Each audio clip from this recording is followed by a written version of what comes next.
ഏവർക്കും മുമ്പുണ്ടു ജാലകത്തിൻ്റെ മറ്റൊരു വീഡിയോയിലേക്ക് സ്വാഗതം. സ്നേഹപൂർവ്വം സ്കോളർഷിപ്പുമായി ബന്ധപ്പെട്ട അപേക്ഷാ സമർപ്പണം, അതിൻ്റെ റിന്യൂവലും ഫ്രഷും ചെയ്യുന്നത് എങ്ങനെയെന്ന് പറയുന്നതാണ് ഈ ഒരു വീഡിയോ. അതിനായി നമുക്ക് ഗൂഗിൾ ക്രോമിൽ സ്നേഹപൂർവ്വം സ്കോളർഷിപ്പ് എന്ന് സെർച്ച് ചെയ്യാം. അതിനുശേഷം ഇൻഫർമേഷൻ കേരള മിഷൻ KSSM.IKM എന്ന ഈ വെബ്സൈറ്റ് അടങ്ങിയ ഈ ലിങ്കിൽ ഒന്ന് ക്ലിക്ക് ചെയ്യാം. അപ്പോൾ അത് നേരെ പ്രവേശിക്കുന്നത് സ്നേഹപൂർവ്വം സ്കോളർഷിപ്പിൻ്റെ ലിങ്കിലേക്കാണ്. ആ വെബ്സൈറ്റിലേക്ക് എത്തിച്ചേർന്നു. ഇവിടെ സ്കൂൾ ലോഗിൻ വഴിയാണ് നമ്മുടെ സ്നേഹപൂർവ്വം സ്കോളർഷിപ്പ് ഹൈസ്കൂളുകളിൽ അപേക്ഷിക്കുന്നത്. അതിനുവേണ്ടി ഇവിടെ സ്കൂൾ ലോഗിനിൽ ലഭ്യമായിട്ടുള്ള ID-യും പാസ്വേഡും ഉപയോഗിച്ചുകൊണ്ട് പ്രവേശിക്കുക. ലോഗിൻ ചെയ്ത് കഴിയുമ്പോൾ ഇവിടെ ഇൻബോക്സ്, സർവീസസ്, റിപ്പോർട്ട്സ് ഇങ്ങനെ 2-3 ഭാഗങ്ങളായിട്ട് നമുക്ക് കാണാം. ഇത് നമുക്ക് ആദ്യമായിട്ട് റിന്യൂവൽ ചെയ്യുന്നത് എങ്ങനെയെന്ന് പരിശോധിക്കാം. അതിനായി സർവീസസ് എന്ന ഭാഗത്തേക്ക് വരുന്നു. സർവീസസിനുള്ളിലായി വ്യത്യസ്ത ടാബുകൾ കാണാം. ഇതിലെ റിന്യൂവൽ ആണ് ചെയ്യേണ്ടതെങ്കിൽ ഇവിടെ റിന്യൂവൽ എന്നൊരു ഓപ്ഷൻ കാണാം. ഇനി ന്യൂ രജിസ്ട്രേഷൻ ആണെങ്കിൽ ന്യൂ രജിസ്ട്രേഷനിലാണ് ക്ലിക്ക് ചെയ്യേണ്ടത്. നമുക്ക് ആദ്യം റിന്യൂവൽ എന്ന് പരിശോധിക്കാം. അതിന് റിന്യൂവൽ എന്നതിൽ ക്ലിക്ക് ചെയ്യുന്നു. അതിനുശേഷം ഇവിടെ ജെൻഡർ എന്നുള്ളത് ഇപ്പോൾ മെയിലാണോ ഫീമെയിലാണോ അത് കൊടുത്തിട്ട് സെർച്ച് ചെയ്യുന്നതായിരിക്കും ഉചിതം. ഇപ്പോൾ ഫീമെയിൽ സ്റ്റുഡൻസിനെ ലഭിക്കുന്നതിന് വേണ്ടി ഫീമെയിൽ ജെൻഡർ സെലക്ട് ചെയ്തതിന് ശേഷം സെർച്ച് എന്ന് ക്ലിക്ക് ചെയ്യുന്നു. അപ്പോഴേക്കും കുട്ടികളുടെ പേര് ഇവിടെ ലിസ്റ്റ് ഔട്ട് ചെയ്ത് വരുന്നു. ഇവിടെ സെലക്ട് എന്ന് കാണാം. ആ കുട്ടിയുടെ നേരെ കാണുന്ന സെലക്ട് എന്നതിലൊന്ന് ക്ലിക്ക് ചെയ്യുന്നു. അപ്പോഴേക്കും ആ ഒരു ആപ്ലിക്കേഷൻ തുറന്നു വരുന്നു. അതിൻ്റെ താഴെ വശത്ത് റിന്യൂ നൗ എന്ന് കാണാം.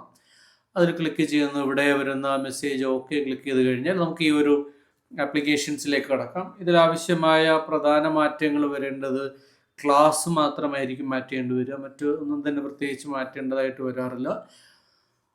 അപ്പോൾ അത് മാത്രം മാറ്റം വരുത്തിയതിന് ശേഷം ഇവിടെ സേവ്, ഇവിടെ ടിക്ക് നൽകിയതിന് ശേഷം ഇവിടെ സേവ് ചെയ്യുന്നതോട് റിന്യൂവൽ നടപടികൾ പൂർത്തിയാവുകയാണ്.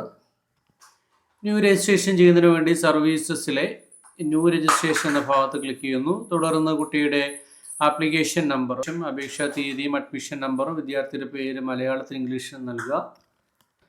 അതിനുശേഷം ഇതിൽ ഓരോ വിവരങ്ങളും കുട്ടിയുടെ പേര് ഇംഗ്ലീഷിലും മലയാളത്തിലും നൽകണം. അതുപോലെ ഓരോ വിവരങ്ങളും വീട്ടുപേര് മലയാളത്തിലും ഇംഗ്ലീഷിലും നൽകണം. അതുപോലെ സ്ട്രീറ്റ് നെയിം, സ്ഥലത്തിൻ്റെ പേര് ഇതെല്ലാം തന്നെ മലയാളത്തിലും ഇംഗ്ലീഷിലും തന്നെ നൽകേണ്ടതുണ്ട്. പിന്നെ ജില്ല, പോസ്റ്റ് ഓഫീസിൻ്റെ പേര്, പിൻകോഡ്, അച്ഛൻ്റെ അമ്മയുടെ പേര് നൽകുക. ഇതിൽ ആരുടെയാണോ മരണപ്പെട്ടിരിക്കുന്നത് അവരുടെ സ്റ്റാറ്റസ് മരണപ്പെട്ടു എന്ന് നൽകുമ്പോൾ അവരുടെ ഡെത്ത് ഡേറ്റും അതുപോലെ സർട്ടിഫിക്കറ്റ് നമ്പർ, സർട്ടിഫിക്കറ്റിലുള്ള ഡേറ്റ്, അത് ഇഷ്യൂ ചെയ്തിരിക്കുന്ന അതോറിറ്റിയുടെ പേര് തുടങ്ങിയ വിവരങ്ങൾ നൽകുക. തുടർന്ന് ഗാർഡിയൻ്റെ പേര്, രക്ഷിതാവിൻ്റെ പേരും മേൽവിലാസങ്ങളും നൽകുക.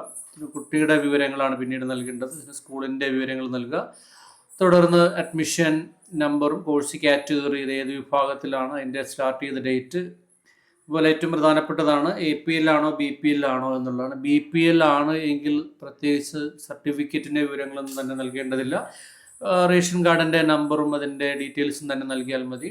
ഇനി അതല്ല APL ആണ് എങ്കിൽ വരുമാന സർട്ടിഫിക്കറ്റിൻ്റെ നമ്പറും അതിൻ്റെ വരുമാനവും നൽകണം. വരുമാനം കൂടുതലാണെങ്കിൽ ഇത് റിജക്ഷൻ വരുന്നതാണ്.